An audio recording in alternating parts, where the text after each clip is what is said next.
या पाताळ भवानी राज्य सिंहासनी विराजमान होता क्षणी हे पाताळ भुवनाच्या कुलदैवते हा पाताळ भुवने सम्राट दुर्गाक्ष आपल्या पूज्य आणि पवित्र अशा चरणी शतशः नतमस्तक होतोय.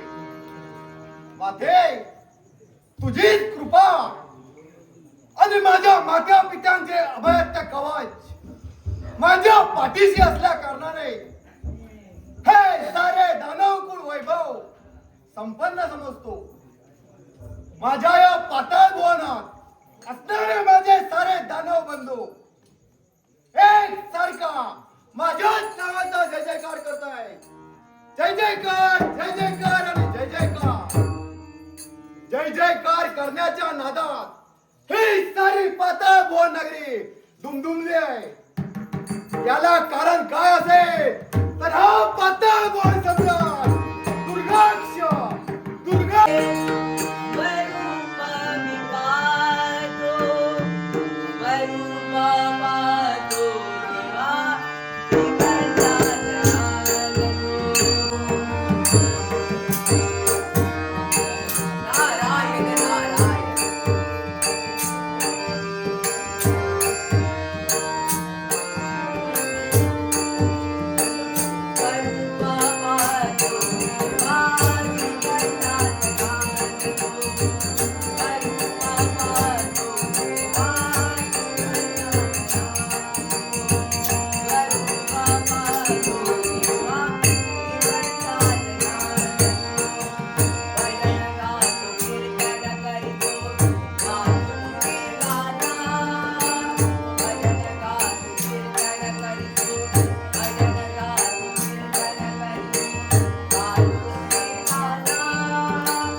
माझ्या नारायणाचे नामस्मरण करता करता या पाताळ भुवनाच्या दरबारी आली.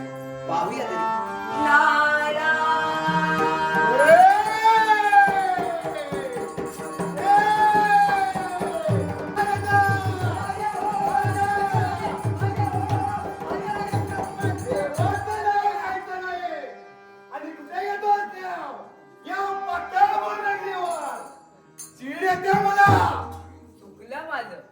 देवाचं नाव घ्यायचं नाही, कारण तुझ्या बाबतीत वाईट केलं ते देवाने केलं, पण काय झालं?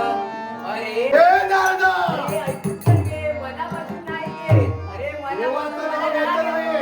या पाताळ भुवनात भ्रमण करायचं असेल तर या पाताळ भुवन नगरीचा राजा दुर्गाक्ष याचं नाव घे. पाताळ भुवन नगरीची देवी कामाक्षी याचं नाव घे. तर देवतांचं नाव कसे? हो बाबा, यापुढे तुझं नाव घेईन, तुझ्या देवीचं नाव घेईन. हे नारदा इकडे. हे नारदा, अरे कसं काय चाललंय तुझं? नारायण नारायण. अरे नारायणाच्या कृपेने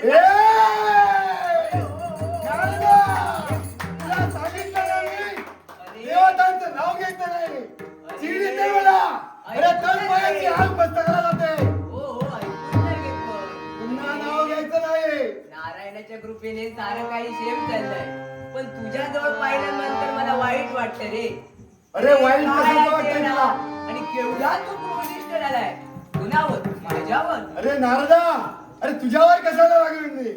तुझ्यावर नाही रे, त्यालाही तशाच प्रकारचं कारण आहे. अरे तुझा कोणी अपमान केला का त्याचं नाव सांग. अरे काय करतो ते बघ. अरे तुझ्यासाठी वाटेल ते करीन, वाटेल तर जीव देईन अरे तुझ्यासाठी. नारदा, हे नारदा, काय करशील? माझ्यासाठी जीव देशील? हो हो तुझ्यासाठी. मग नारदा, मी तुला एक प्रश्न विचारतोय, अगदी प्रश्नाचं खरं खरं उत्तर दे, नाही हो, तर विचार विचार. सांगतोय.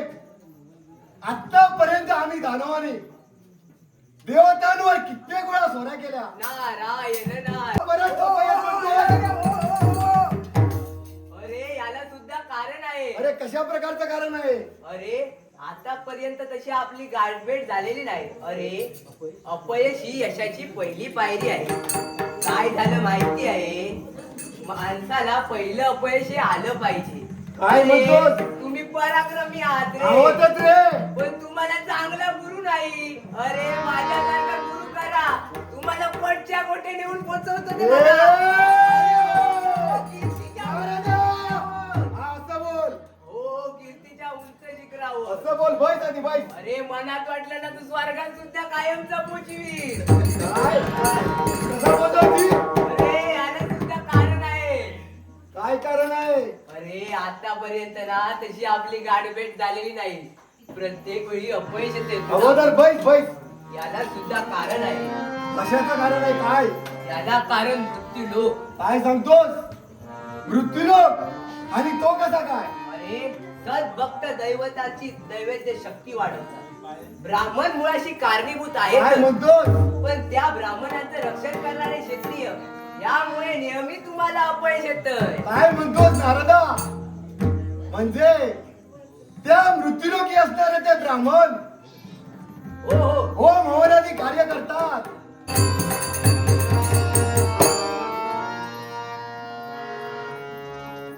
बाबा, माझं नित्याचं कर्तव्य तुमचा आशीर्वाद घ्यावा व पुढील कर्तव्यासाठी आहे तुला शुभ नारायण नारायण. आशीर्वाद आहे. देवर्षी गुरु माऊली या दुमतीचा सुद्धा तुम्हाला नमस्कार. आहे तुला मंगलमय अशा तऱ्हेचा आशीर्वाद. बाबा, एकसारखी तुमच्या नेत्रात पाहते पण निराशेने का बघतात? त्याला कारण कोणतं? अगं तशाच प्रकारचं कारण आहे. असं कोणतं? अरे पण हिला तरी सांगून का उपयोग? अपमान, तुझ्या विद्याचा अपमान झालाय. बाबा, अपमान आणि तो आपला असा कोणी केला? अगं सांगतोय, हा अगं जर कोणी अपमान केला असेल हा तर ते देवता नसून काय?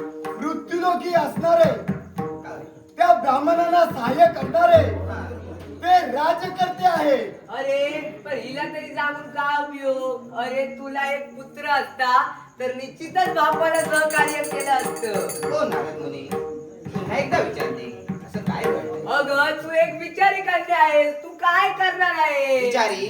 ओ नारद मुनी, तुम्ही काय बोलतात? मी कन्या जन्माला आले म्हणून तुम्ही रडिवसतात का?